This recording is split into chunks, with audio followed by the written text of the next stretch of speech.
तो जैसा कि लास्ट वाले एपिसोड में हम लोगों ने देख लिया था कि जिन्हों एक नए डंजन के अंदर जाता है, जो कि बाहर से नॉर्मल दिखता है, जिन्हों के अंदर जाते ही वो पूरा रेड गेट हो जाता है, जहाँ पे जिन्हों वहाँ पर जितने भी मॉन्स्टर्स लड़ने के लिए आता है, शैडो आर्मी वहां से उन सभी को खत्म कर देता है। इस एपिसोड की शुरुआत में हम लोग एक इंसान को देखते हैं जो कि डंजन के अंदर आया हुआ था। वहाँ पर वो किसी को देख कर काफी ज्यादा हैरान होता है। वो पूछता है कि आखिरकार तुम हो कौन, जिसपे वो बंदा उसको रिप्लाई देते हुए कहता है कि क्या मैं फिर से यहाँ पर आ गया। उस ब्रिलियंट लाइट की फ्रेगमेंट यहीं से आ रही थी। तभी वहाँ पर कोई और भी आता है। इन लोगों के बीच में यहाँ पर बातचीत होती है और जो बंदा उस डंजन के अंदर आया हुआ था वो इन दोनों की बातचीत सुन रहा होता है, बट तो कुछ भी समझ में नहीं आ रहा होता है। ये लोग यहाँ पास में बात कर रहे होते हैं उस जगह के बारे में जो कि ईस्ट में है, और उस जगह पर मोनार्च ऑफ शैडो रहता है। ये लोग आपस में यही बातचीत कर रहे होते हैं। तभी वहाँ पर कोई और भी आता है। सो उसने जिन्वू के कपड़े पहन रखे थे, लेकिन ये क्लियर नहीं था कि जिन्वू ही है, और देखने में भी जिन्वू नहीं लग रहा था। अब पता नहीं कौन है ये, हम लोग बाद में देखेंगे। जहाँ तक मेरे को लग रहा है जिन्वू के फादर है शायद, अब वो कंफर्म नहीं है।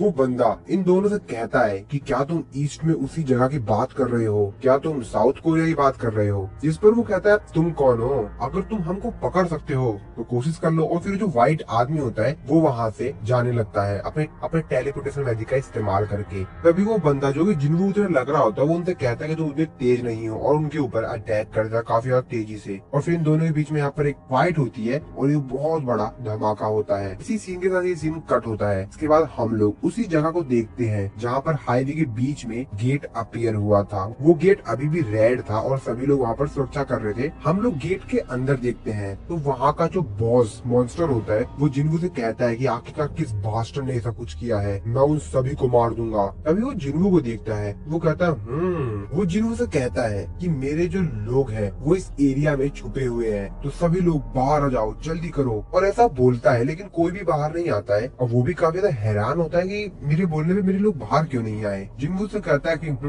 तुम काफी फनी हो, बाहर आ जाओ। और जिन्वू भी ऐसा बोलते हैं उसके शैडो सोल्जर्स जितने भी मॉन्स्टर्स छुपे हुए होते हैं उनको मार मुर कर बाहर ला रहे होते हैं, और उसने जितने भी छुपे हुए मॉन्स्टर्स होते हैं उनके शैडो सोल्जर ने सबको खत्म कर दिया होता है। जिन्वू कहता है लगता है अब कोई बचा नहीं है। अब ये देख कर वो जो मॉन्स्टर होता है वो काफी ज्यादा हैरान होता है। वो कहता है कैसे कैसे इसने मेरे सभी लोगों को मार दिया। और वो अपने लोगों की मरी हुई बॉडी को हाथ में लेते हुए कहता है कि नहीं, और जिन्वू के ऊपर चिल्लाते हुए कहता है कि तू बास्टर्ड बचेगा नहीं। फिर जिन्वू अपने शैडो सोल्जर से बोलता है कि चलो शुरू करते हैं। और ऐसा कहते हैं जिन्वू के जो शैडो सोल्जर होते हैं, बेरू होता है, सभी के सभी बाकी जो मॉन्स्टर्स होते हैं उन सभी लोगों के ऊपर अटैक कर देते हैं, जो भी बचे हुए मॉन्स्टर्स होते हैं। इन लोगों के बीच में यहाँ पे बहुत तगड़ी फाइट होती है। जिन्वू बस आराम से चल रहा होता है, जितने भी मॉन्स्टर जिन्वू पर अटैक करने के लिए आ रहे होते हैं उससे पहले ही जिन्वू को वो छू पाते हैं। उससे पहले जितने भी यहाँ पे शैडो सोल्जर्स होते हैं वो मॉन्स्टर को खत्म कर रहे होते हैं, और जिन्वू को कोई भी फिक्र नहीं होती है कि उसको कुछ होने वाला है, क्योंकि शैडो सोल्जर्स कोई भी मॉन्स्टर जिन्वू को टच करे उससे पहले ही खत्म कर देते हैं। वो मॉन्स्टर बॉस जिन्वू के ऊपर चिल्लाते हुए कहता है कि बस बहुत हो गया।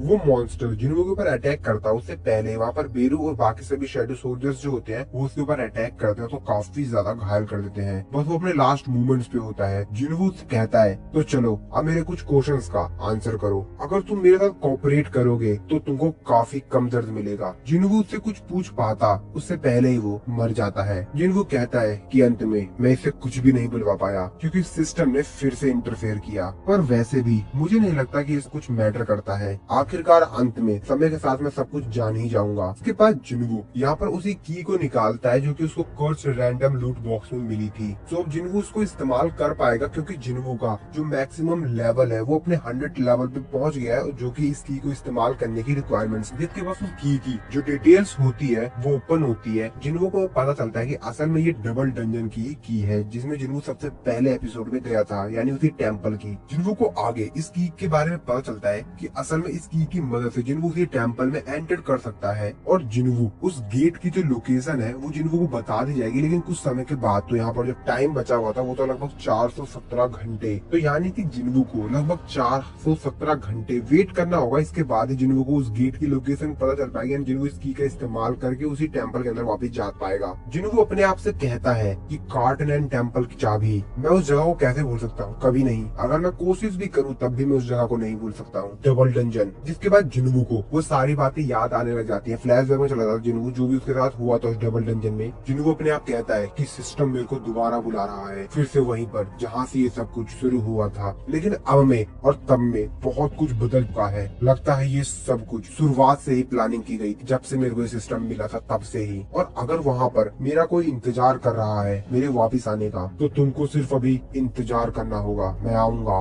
मैं तुम्हारे लिए जल्द आऊंगा। दूसरी तरफ हम लोग यूजिन को देखते हैं जो कि खूब मेहनत कर रहा होता है। तो एक्चुअल में जिन्वू को जो लोग भी हेट कर रहे होते हैं, यूजिन उन सभी लोगों के खिलाफ कंप्लेन रेज कर रहा होता है और कहता है कि मैं किसी को भी माफ नहीं करूंगा जो लोग भी जिन्वू के खिलाफ हेट बोल रहे हैं। और वो सभी के खिलाफ यूजिन गुस्से में कहता है अगर वो लोग मेरे सामने आकर रोएंगे, गिड़गिड़ाएंगे, तब भी मैं उन लोगों को छोड़ूंगा नहीं। उनकी हिम्मत कैसे हो गई। और वो ऐसा कुछ काफी देर से कर रहा होता है, इसलिए काफी गया होता, कहता हूँ यार आज तो मैं काफी थक गया हूँ। तभी वहाँ पर जिन्वू आ जाता है अपने शैडो एक्सचेंज स्किल का इस्तेमाल करके। वो यूजिन से कहता है कि शुक्रिया यूजिन, इतना तुम हार्ड वर्क कर रहे हो मेरे लिए। यूजिन कहता है हाँ सर। यूजिन अपने मन में सोचते हुए कहता है कि ये हमेशा जब मर्जी यहाँ से डिसअपीयर हो जाते हैं और जब मर्जी कहीं से भी आ जाते हैं। जिन्वू से पूछता है वैसे सब कुछ ठीक तो है ना। यूजिन कहता है हाँ सर सब कुछ ठीक है, पर आप इतने अजीब से क्यों दिख रहे हैं। जिन्वू उसको बताता है कि मैं डायरेक्टली गेट से आया हूँ और तुमने कहा था कि हमको थोड़े बहुत पैसों की जरूरत है गिल्ड को स्टार्ट करने के लिए, है ना, ये लो। यूजुअली देख के काफी हैरान होता है। वो कहता है तूने सारे प्रीमियम इसेंशियल स्टोन, क्या आपने कोई हाई रैंक की गेट क्लियर किया है क्या सर? ये तो हमारे एम्प्लॉय के लिए काफी होगा। जिन्वू कहता है एम्प्लॉय? यूजिन उसे कहता है कि हाँ सर मैंने आपको बताया तो था ना, क्या आपको याद नहीं है, हम लोग को एक और मेंबर की जरूरत है। जिन्वू कहता है अच्छा हाँ तुमने कहा था कि लगभग हमको 3 लोगों की जरूरत है, एक गिल्ड मास्टर, एक वाइस गिल्ड मास्टर और एक एक्स्ट्रा मेंबर। जिन्वू कहता ये बात तो है, चलो ठीक है, और कुछ इम्पोर्टेंट चीज जो कि तुम लोग बताना चाहोगे? यूजिन से कहते हैं हाँ सर एक और इम्पोर्टेंट चीज है, काफी ज्यादा अर्जेंट। जिन्वू कहता क्या है? यूजिन उसको बताता है कि हमारी गिल्ड का नाम, हमको अपनी गिल्ड का कोई नाम रखना होगा। जिन्वू कहता ये भी इम्पोर्टेंट था क्या? मुझे लगा इम्पोर्टेंट नहीं होगा। यूजिन उसको चिल्लाते कहता नहीं सर ये तो हमारे लिए बहुत ज्यादा इम्पोर्टेंट है सर। उसके बाद यूजिन जिन्वू को बताता है कि वैसे सर पहले मैंने सांग यू गिल्ड सोचा था, हम दोनों का जो लास्ट नेम है उसको हम लोग मिला लेंगे, लेकिन ये उतना जचा नहीं। वैसे हाँ यो सांग गिल्ड भी, ये भी काफी अच्छा है, लेकिन सर मैं आपका नाम अपने नाम से आगे कैसे रख सकता हूँ? इसके बाद यूजिन उसको काफी सारे और भी कॉम्बिनेशन बताता है। तभी जिन्वू से बोलता है कि वैसे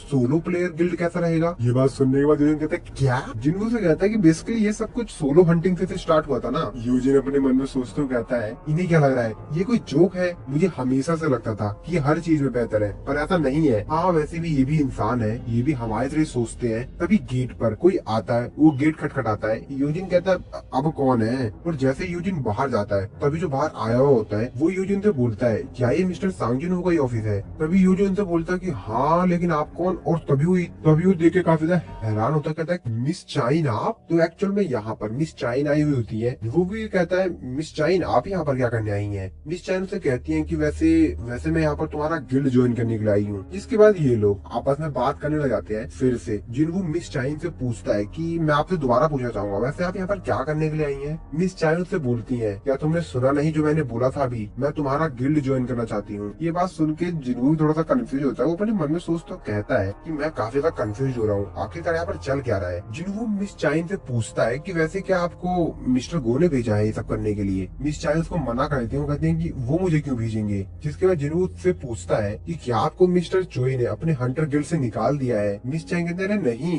जिन्वू पूछता है कि फिर आप क्यों ज्वाइन करना चाहती है हमारे सोलो प्लेयर गिल्ड को? जिन्वू के गिल्ड का नाम सुनकर मिस चाइन कहती है क्या तुम्हारे गिल्ड का नाम सोलो प्लेयर गिल्ड है? जिन्वू कहता है कि हाँ क्यों, इस नाम में कोई प्रॉब्लम है क्या? वाइस गिल्ड मास्टर और मैंने, हम दोनों ने मिलकर इस नाम को सहमति दी है। यूजिन जिन्वू को चिल्लाते हुए कहता है कि क्या seriously sir, solo player guild और मैंने इस नाम को कहाँ कर दिया? और वैसे भी मेरा ओपिनियन आपके लिए कोई मैटर भी करता है? अब ये बात सुनकर जिन्वू भी काफी हैरान होता है, कहता अब ये क्या बोल रहा है? जिन्वू से बोलता है कि तुमने कुछ नहीं बोला जब मैंने बोला कि सोलो प्लेयर गिल्ड, तो मुझे लगा कि तुमने हाँ कर दी है। जिन्वू अपने मन में सोच रहा होता है कि एक मिनट, मेरे को सबसे पहले इस सिचुएशन में शांत रहना होगा, क्योंकि मैं अपने सेंस स्टेट्स का इस्तेमाल करके पता रहा होता हूँ यहाँ पर भाई बहुत ज्यादा कंफ्यूजन हो रही है, रुको मेरे को यहाँ पर शांत रहना होगा। वो मिस चाइन की तरफ देख रहा होता है। उनकी तरफ देखते हुए जिन्वू अपने मन में सोचते हुए कहता है कि इनकी जो हार्ट बीट है वो भी काफी ज्यादा तेजी से धड़क रही है और ये काफी गहरी सांस ले रही है और ये पूरी कोशिश कर रही है कि ये शांत रहे, लेकिन मैं बेवकूफ नहीं हूँ, मैं अपने सेंस स्टेट्स का इस्तेमाल कर सकता हूँ। और आखिरकार क्यों ये मेरे गिल्ड को ज्वाइन करना चाहती है? जिसके बाद जिन्वू मिस चाइन से कहता है कि मिस चाइन, जहाँ तक मैं जानता हूँ आपको एक हंटर के तौर पर अवेक्ड हुए 2 साल भी नहीं हुए हैं, और मैं इतना तो कंफर्म हूँ कि आपने हंटर गिल्ड के साथ कोई कॉन्ट्रैक्ट साइन जरूर किया होगा और वो कॉन्ट्रैक्ट अभी तक खत्म भी नहीं हुआ होगा। जिसपे मिस चाइन जिन्वू को बताती है कि मेरे पास कॉन्ट्रैक्ट को ब्रेक करने पे जो भी पेनल्टी लगती है, मेरे पास इतने पैसे है कि मैं उनकी पेनल्टी को पे कर सकूं। वो अपने मन में सोचते सोचते हो कहता है कि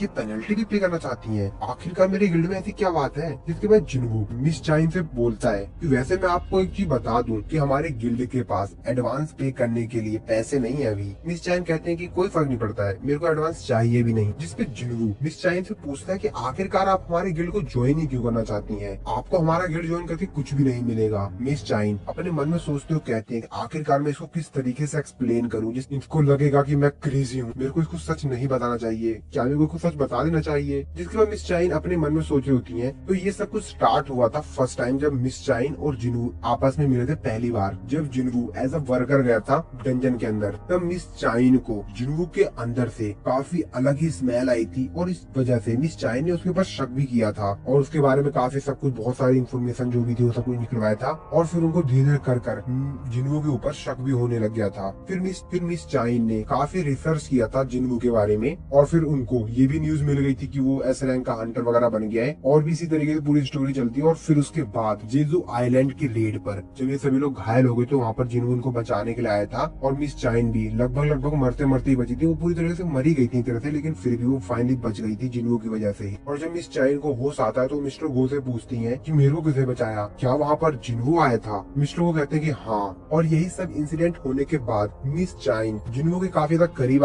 काम करना चाहते हैं ताकि वो जिनवू के बारे में और बहुत कुछ जान सके। मिस चाइन अपने मन में सोच रही होती है कि मैं चाहती हूँ तुम मेरे साथ रहो मेरे आखिरी सांस तक। अरे नहीं, ये मैं क्या सोच रही हूँ। और मिस चाइन काफी शर्माने लगती है। अब मुझे नहीं पता भाई यहाँ पर क्या सिचुएशन है, बट बहुत ज्यादा शर्माने लगती है। अब जिनवू भी उधर देख रहा होता, कहता है यार ये क्या चल रहा है, ये इतनी ज्यादा क्यों शर्मा रही है, इनका पूरा शरीर इनका पूरा चेहरा लाल क्यों हो गया है, आखिरकार मेरे से कुछ बोल क्यों नहीं रही है, ये जरूर कुछ ना कुछ छुपा रही है। मिस चाइन पूरी कोशिश कर रही होती है कि जिनवू को उनके ऊपर शक ना हो, लेकिन भाई जिनवू है यार। जिनवू अपने मन में सोचते हुए कहता है क्या मुझे नहीं पता कि ये क्या सोच रही है, लेकिन ये जो कुछ भी सोच रही है इस चीज के बारे में उन्होंने काफी लंबे समय से पहले ही प्लान कर रखा था। जिनवू मिस चाइन से कहता है कि क्या आप मेरे क्वेश्चन का जवाब नहीं देना चाहती हैं? तभी मिस चाइन जिनवू से बोलती है कि मैं चाहती हूँ, मैं एक कंफर्टेबल लाइफ जीना चाहती हूँ, क्या ये गलत है? जिनवू कहता है नहीं। तभी योजिन जिनवू के करीब आता है, उसके कान में फुसफुसाते कहता है अरे सर, लगता है हंटर गिल्ड वाले इनसे काफी ज्यादा काम करवाते हैं। ये बात सुनने के बाद जिनवू भी अपने मन में सोच रहा होता है कि वैसे हाँ यार, मिस चाइन अभी 22 या 23 साल की होंगी और ये इतनी जल्दी एक एस रैंक की हंटर बन गई, तो इनके ऊपर काफी ज्यादा बर्डन आ गया होगा। और हाँ, अभी जल्दी में तो जेजू आइलैंड रेड में ये काफी ज्यादा इंजर्ड भी हो गई थी। मेरे को इनके बारे में बहुत ज्यादा बुरा लग रहा है। लेकिन इसके बाद जिनवू मिस चाइन से कहता है कि असल में हमारे गिल्ड को ज्वाइन करने के लिए आपको एक एंट्रेंस टेस्ट भी देना होगा। तभी मिस चाइन कहती है क्या, लेकिन रिक्रूटमेंट पोस्टिंग में तो ऐसा कुछ भी नहीं बताया गया था। तभी जिनवू योजिन की तरफ देखते हुए कहता है कि हमारी ये नई रेगुलेशन है, तो मुझे लगता है कि हमारा जो वाइस गिल्ड मास्टर है उसने कोई मिस्टेक कर दी है। और वो योजिन की तरफ देखता है, वो योजिन से कहता है हमारी गेस्ट के लिए कुछ खाने पीने के लिए लाओ। योजिन कहता है हाँ हाँ बिल्कुल सर। जिसके बाद मिस चाइन जिनवू से बोलती है कि वैसे किस प्रकार का टेस्ट होगा। जिनवू अपने मन में सोचते हुए क्या ये इतनी जल्दी तैयार हो गई, सीरियसली, चलो कोई नहीं। जिसके बाद जिनवू उनको बताता है आपको मेरे एक समन बीस्ट को हराना होगा। मिस चाइन बोलती है बस इतने सी बात, लगता है आप मेरे को अंडर एस्टिमेट कर रहे हैं मिस्टर जिनवू, तो बताइए मेरे को किससे लड़ना होगा। जिनवू उनसे कहता है कि मैं कोशिश करूंगा कि मैं आपको सबसे स्ट्रॉन्गेस्ट दूं, सिर्फ आपके लिए। मिस चाइन भी कहती है हाँ ठीक है। मिस चाइन जिनवू से पूछते हैं वैसे टेस्ट कब होगा। जिनवू कहता है कि चलिए अभी शुरू करते हैं। तो हंटर एसोसिएशन का जिम्नेजियम कैसी जगह रहेगी, चलिए हम वहाँ पर इस टेस्ट को करते हैं। जिनवू अपने मन में सोचते कहता है कि जिम्नेजियम में टेस्ट करना काफी अच्छा है, लेकिन यार वो काफी ज्यादा दूर नहीं है। पर हाँ, शायद मैं इसे टेस्ट कर सकता हूँ कि मेरी जो शैडो एक्सचेंज स्किल है क्या वो दूसरे इंसान के साथ काम करती है। ये मेरे लिए काफी बेहतरीन अपॉर्चुनिटी है। जिनवू मिस चाइन से कहता है कि हम लोग इस तरीके से नहीं जाएंगे। मिस चाइन कहते हैं तो फिर किस तरीके से? जिनवू उनको कहता है कि आप थोड़ा सा मेरे करीब आइए। जिनवू उनको अपने को थोड़ा सा करीब लाता है, थोड़ा क्या आगे तक करीब ले आता है। मिस चाइन भी शर्माने लगती हैं और फिर जिनवू अपने शैडो एक्सचेंज स्किल का इस्तेमाल करके वहाँ से टेलीपोर्ट हो जाता है हंटर एसोसिएशन के जिम्नेजियम में। योजिन भी जिनवू के गेस्ट के लिए यानी मिस चाइन के लिए खाने पीने का सामान लेकर आ गया होता है। जैसे वो एंटर करता है वो कहता है अब ये लोग कहाँ गए, और उसके सामने जिनवू एक शैडो सोल्जर होता है जिसको देखकर वो काफी ज्यादा हैरान होता है। और जिनवू जो शैडो सोल्जर होता है वो जो खाना लेकर आया था योजिन, मिस चाइन और जिनवू के लिए, वो इसको खा लेता है। ये देखकर योजिन तो और भी ज्यादा डर जाता है। दूसरे से हम लोग जिम्नेजियम का सीन देखते हैं जहाँ पर जिनवू मिस चाइन को लेकर टेलीपोर्ट हो गया था। जिनवू कहता है कि हम लोग यहाँ पर प्रैक्टिस करेंगे। मिस चाइन देखिए काफी ज्यादा हैरान होते हैं किस तरीके से वो लोग इतनी जल्दी इस जगह पर आ गए। वो कहती है कि कैसे?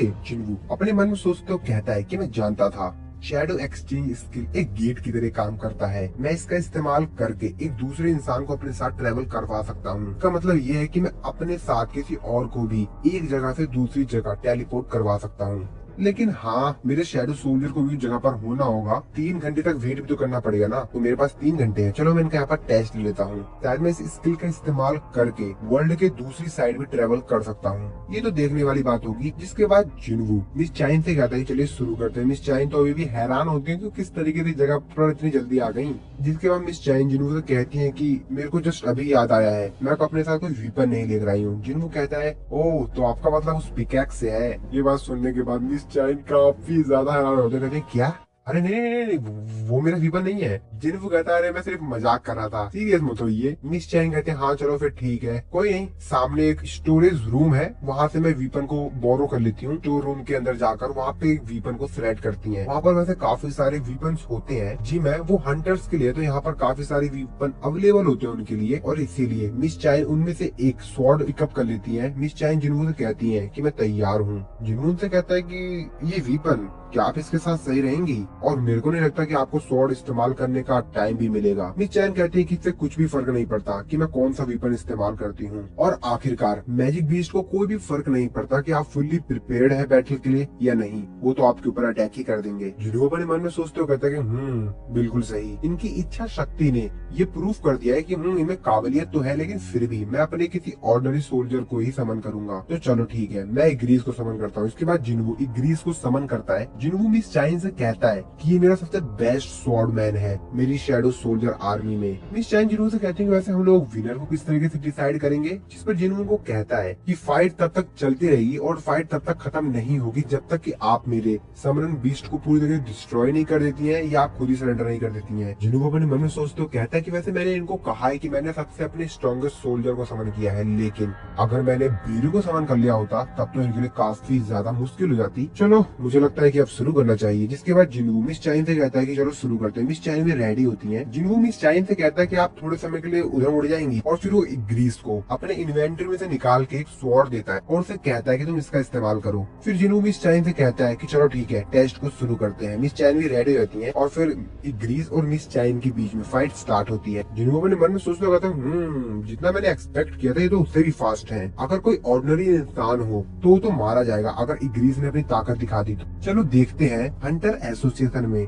हम लोग मिस्टर गो को देखते हैं जो कि अपना काम कर रहे थे, तभी उनको सुनाई देता है। वो अपनी खिड़की से देखते हैं तो उनको जिम्नेजियम का लाइट जलती दिखाई देती है। कहते हैं जहाँ तक मेरे को याद है जिम्नेजियम को किसी ने आज के लिए रिजर्व नहीं कर रखा था। इसके बाद वो फोन लगा के अपने एक असिस्टेंट से बोलते हैं कि जिम्नेजियम के अंदर की इंटरनल जो सीसीटीवी है उसका मेरे को एक्सेस दो। मिस्टर गो जब देखते हैं तो कहते हैं क्या वैसे ये दोनों यहाँ पर कब आ गए, और फिर मिस्टर गो को याद आता है वो तो ये बात है। तो यहाँ पर उनको याद आता है कि जरूर जब मैंने मिस चाइन को बताया कि वहाँ पर जिनवू इन लोगों की मदद करने के लिए आया था तो जरूर मिस चाइन उनसे इम्प्रेस हुई होंगी। चलो कोई नहीं। जिसके बाद मिस्टर को अपने असिस्टेंट से कहते हैं कि मैं माफी चाहूंगा, लेकिन क्या तुम सिक्योरिटी कैमरास को जिम्नेजियम के अंदर जो उनको बंद कर दोगे? जिस पर वो कहता है कि लेकिन सर, मिस्टर को उससे कहते हैं आज इंस्पेक्शन डे है और इसीलिए उसको बंद कर दो। जिस पर वो कहते हैं ठीक है सर। फिर से हम लोग जिम्नेजियम के अंदर का सीन देखते हैं। मिस चाइन ने एक ग्रीस के ऊपर अटैक करके उसको थोड़ा सा घायल कर दिया होता है। मिस चाइन जिन्हें उसे कहते हैं कि तुम कहा था कि तुम्हारा चौथा स्ट्रॉन्गेस्ट सोल्जर है, तो क्या तुम बाकियों को यहाँ पर समन करोगे? जिन्हें वो कहता है लेकिन आप घायल हो सकती हैं। मिस चाइन कहते हैं कि मेरे को उससे कोई फर्क नहीं पड़ता है, आखिरकार मैं भी तो देखूं। जिन्हें कहता है कि आप जानती हैं। मिस चाइन उसको बताते हैं कि हाँ मैंने उस बीस्ट को देखा था, ऑल्सो मैंने उसको फुटेज में भी देखा था। जिन्हू कहता है कि ठीक है, और फिर जिन्हू अपने सबसे ज्यादा पावरफुल शैडो सोल्जर बीरू को समन करता है। उसको देखकर मिस चाइन की पसीने छूट जाते हैं। वो भी थोड़ा बहुत डर तो रही थी क्योंकि भाई जब बीरू